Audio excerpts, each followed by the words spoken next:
بسم الله الرحمن الرحيم. الحمد لله رب العالمين، والصلاة والسلام على أشرف الأنبياء وإمام المرسلين نبينا محمد وعلى آله وصحبه أجمعين. أما بعد، walaalayaal tani waa xalqadii saddexaad oo ka mid ah silsiladeennii caqiidatu lmuslim. biidni illaahi waxaan ku soo qaadan doonaa xalqadan laba mowduuc. mowduuca koowaad waxa weeye masaadir alcaqiida asaxiixa, ilaha laga qaato ama adilada loo daliishado caqiidada saxiixa ah. tan labaadna waxa weeye maraajicda qofka baaxidka ah oo raba inuu ogaado caqiidatu ahlisunna waljamaaca uu ugu laaban karo iyo kutubta waaweyn ayaan wax ka tilmaami doonaa insha allahu tacaala. sidaan ognahay, caqiidatu ahlisunna waljamaaca waa caqiidadii nebi moxamed sala allahu calayhi wasalam iyo asxaabtiisa iyo a'immadii hanuunka looga dambeeyey ee saddexdii qarni oo fadliga badnayd noolaa. saddexdaa qarni oo ilaahay subxaanahu wa tacaala qur-aankiisa ku ammaanay iyo sunnada nabigana calayhi salatu wasalaam lagu ammaanay. ilahay wuxuu yihi subxaanahu wa tacaala: waasaabiquuna alأwaluuna min almuhaajiriina waalansaar والذين اتبعوهم بإحسان رضي الله عنهم ورضوا عنه. kuwii diinta u soo hormara muhaajiriin iyo ansaar ah iyo kuwa ku raacay wanaagga ilaahay baa ka raali noqday, ayaguna way ka raali noqdeen. nabiguna wuxuu yidhi sala allahu calayhi wasalam: khayru nnaasi qarnii uma aladiina yaluunahum uma aladiina yaluunahum. dad waxaa ugu khayr badan qarnigayga, waxaa ku sii xiga kuwa ka dambeeya, waxaa ku sii xiga kuwa ka dambeeya. marka saddexdaa qarni caqiidadii ay aaminsanaayeen weeye caqiidatu ahli sunna waljamaaca. dadka sheegan kara waa ahlu sunna waljamaaca oo keliya. firaqa kale oo ahlulbidaca ah uma ay nisbe sheegtaan caqiidatu salafi saalix, bal waxaad arkaysaa ayagoo qaarkood ku leh madhab salaf aslam wa madhab alkhalafi aclam. ayagoo ula jeeda madhab alkhalaf madhabkooda dambe ayaa cilmi badan bay leeyihin, kan salafkuna waa nabadgelyo badan yahay. waxaan leenahay madhabka salafka ayaa aclam wa axkam wa aslam. madhabka salafka ayaa xagga cilmi ahaanna sarreeya, muxkamna ah oo nabadgelyo badan. marka kaas ayaan waxa weeye insha allahu tacaala ka warrami doonaa. salaf saalix ama ahlu sunna waljamaaca saddex masdar bay ka qaataan caqiidada. masdarka koobaad waxa weeye alkitaab wasunna, kan labaad weeye wa ijmaacu salafi saalix, masdarka saddexaad weeye. marka kitaabka ilaahay subxaanahu wa tacaala iyo sunnada nebiga calayhi salaatu wassalaam iyo ijmaaca salafka ayay ka qaataan caqiidadooda. arrintaasna waa arrin waxa weeye aan wax khilaafa ku sugnayn. waxaan soo qaadayna saddex imaam oo ka mid ah a'immada islaamka oo tilmaamaya arrinta ah. imaamka koowaad waxa weeye nasr ibn ibraahim almaqdisi ashaafici raximahu llahu tacaala. wuxuu dhintay sanadu marka ay ahayd 490 markay ahayd buu dhintay. wuxuu yidhi kitaabkiisa mukhtasar alxuja calaa taarik almaxaja la daabacay, wuxuu ku yidhi: inahu laa yajuusu ictiqaadu maa lam yakun lahu aslun fi kitaab illah walaa sunnati rasuulihi sala allahu calayhi wasalam وإجماع أهل العلم من الصحابة والتابعين لهم بإحسان. ما بنانا إلا اعتقاديه وحان أصل كل هاي كتابك إلهي يا سنة النبي صلى الله عليه وسلم يا إجماع أهل العلم وصحابة تابعين تا. إمام كلا بعد وحوية الإمام أبو عمر ابن عبد البر رحمه الله تعالى الحافظ، وحكي كتاب كيسا جامع بيان العلم وفضله. ليس في الاعتقاد كله في صفات الله وأسمائه إلا ما جاء منصوصا في كتاب الله أو صح عن رسول الله صلى الله عليه وسلم أو أجمعت عليه الأمة. اعتقادك كما جرو يده هذي أهان لا صفاتك إلهي أسماء دي غير كذبة كما جرو إلا وحي كعد كتابك إلهي سبحانه وتعالى أما النبي محمد كان صحي صلى الله عليه وسلم أما أمدك إجماع. إمام كسد حاد وحوية الإمام أبو القاسم التيمي في كتابه الحجة في بيان المحجة وحكيري: وأهل السنة والجماعة لم تتعدى الكتاب والسنة وإجماع السلف الصالح. أهل السنة ما تلابان بيدي كتابك إلهي سبحانه وتعالى يا سنة النبي إجماع السلف الصالح. سدح ذاس إمام ونقول لين إن شاء الله تعالى وصوشا سدح ذا إمام بضان وكلات المان تنوجرا. سدح ذاس مركز دليل أيا الله دليل شذا عقيدة ذا. ما دام موضوع يا موضوع علم الغيبة وأن وحوي أنه حواس شنتا أنك جاري كان وحن أرجعنا إيسان أهين in badan oo kamid ah waxyaabaha la ictiqaadinayo wax weeye aan maqalana aysan ahayn oo macnaha anagu aan maqalkeena ku gaari karinin ayaa waxaan uga dambaynaynaa waxyiga iyo dadkii waxyigan la baashiray oo soo naqliyay dadkaas fahankoodiina waan uga dambaynaynaa. dadka qaar baa waxay yiraahdaan waxa loo xujeystaa caqiidada caqliga loo xujeystaa. marka waxaan leenahay caqliga hadday ula jeedaan mabaadi'da isku waafaqsan yihiin dadka cuqalada ah bini aadanka ah, sida مثلا qof baa wuxuu ku dhiibaa 2,000 markaasuu wuxuu ku yidhi habelna nissi waxaa qof walba uu og yahay nisku inuu yahay maalan 2,000 hal inuu yahay yani 2 barkeed sidaasoo kale maalan qof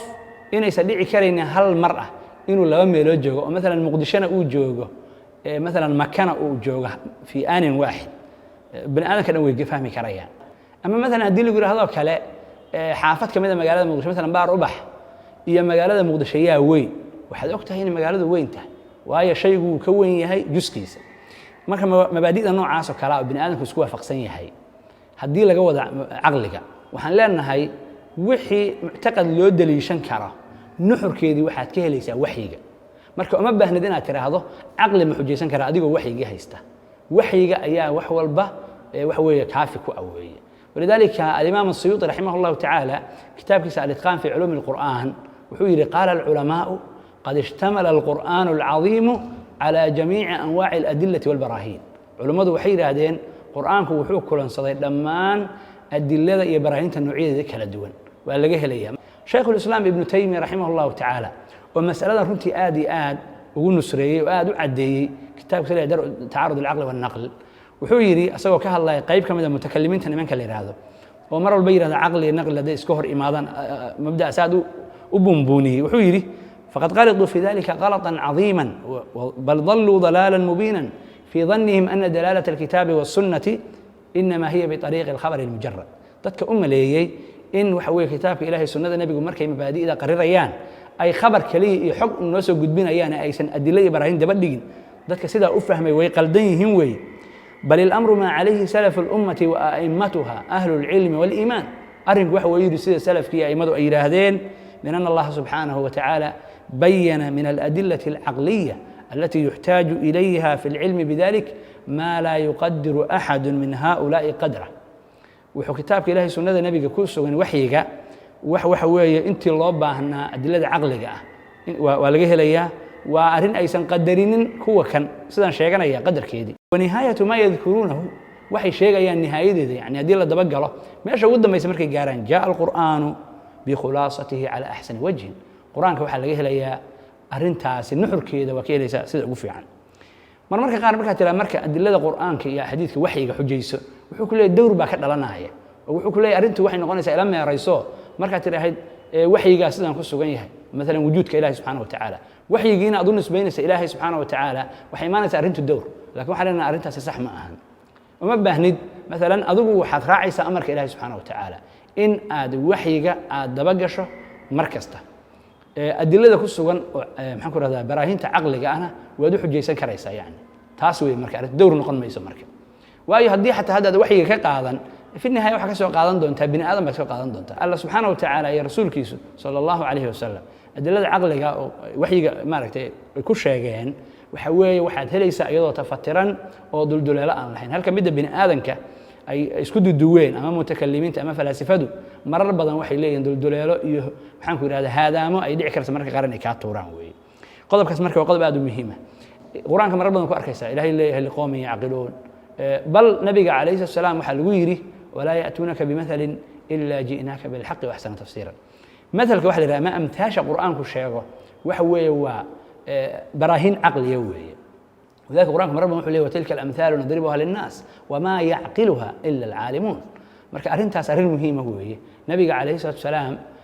أتباع دي سبب الله سبحانه وتعالى ووعها إن إلا كل مدونا مواجهين دونا ددي دن وحي maxaan ku radaa qaar kood ay dhici kartaa inay ilaahay diidan yihiin qaar ay nubuwaadka diidanayeen qaar ay bactiga diidanayeen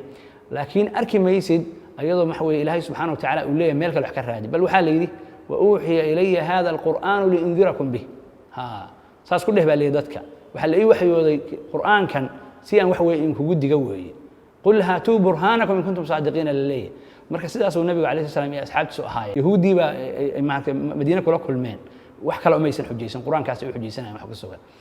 maxaan ku gaaladii quraysheed ee maka joogtay bactiga waa diidanayeen wax weeye quraankii xujaysanayeen waayo asaga wuxuu kulansaday khulaasada iyo nuxurka adilada aqliga loo baahan yahay mu'allafaadka ahlu sunnuhu ay ka qoreen baab al-i'tiqaad runtii waxaan yiri kitaabka ilaahay subhanahu wa ta'ala ay aqeedada ahlu sunnaha asaas u ah iyo sunnada nabiga kaleey salaam laakiin kutubta ay culimadeenu ka qoreen aad bay u badan tahay waxaan ku soo khulaasaynaa dhowr kitaab oo runtii maraajic waaweyn ah kitaabka koowaad waxa weeye sharx usuul ictiqaad ahli sunna wal jamaa oo leeyahay imaam abulqaasim allalaka'i kitaabka labaad waxa weeye alibaana can shariicati alfirqati annaajiya ومجانبة الفرق المذمومة أولية نكال يراهدو الإمام ابن بطة رحمه الله تعالى كتاب سدحد وحوية مختصر الحجة على تارك المحجة الشيخ نصر بن إبراهيم المقدسي كتاب كأفراد وحوية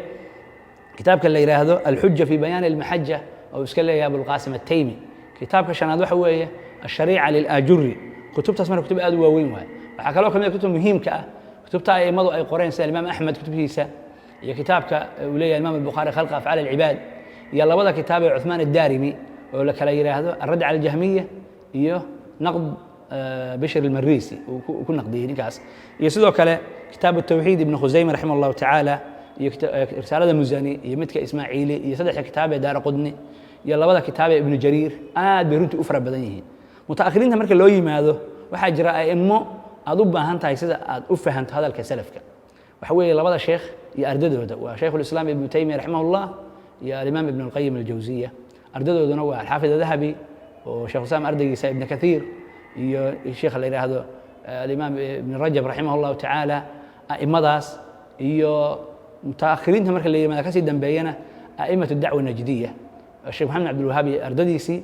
معاصرين تمرك اللي هذا الإمام عبد الرحمن يحيى المعلمي الشيخ بن باز الشيخ ابن عثيمين أردده ده كنت مدارس آدي قيمة بدن وأخذ ما يسوي مذهب كي سلف رضوان الله عليهم انت سلامتك وجوجينا هذا بالله توفيق وصلى الله وسلم على نبينا محمد